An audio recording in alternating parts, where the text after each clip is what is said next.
এবং শ্রদ্ধা ও ভক্তি সহকারে যিনি তার উপাসনা করেন তিনি হচ্ছেন সর্বশ্রেষ্ঠ যোগী।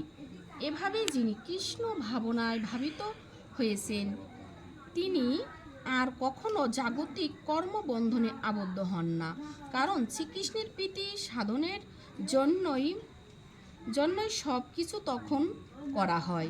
শুদ্ধ ভক্ত সর্বদাই ভগবানের সেবায় যুক্ত। কখনো তিনি ভগবানের নাম কীর্তন করেন, কখনো তিনি ভগবানের কথা শ্রবণ করেন, অথবা শ্রীকৃষ্ণ সম্বন্ধীয় গ্রন্থে পাঠ করেন, কখনো বা তিনি শ্রীকৃষ্ণের প্রসাদ রন্ধন করেন, কখনো বা তিনি বাজারে গিয়ে শ্রীকৃষ্ণের জন্য কোনো কিছু খরিদ করেন, কখনো তিনি মন্দির অথবা বাসন পরিষ্কার করেন, অর্থাৎ কৃষ্ণ সেবার কর্ম না করে তিনি এক মুহূর্ত নষ্ট করেন না। এই ধরনের কর্মই হচ্ছে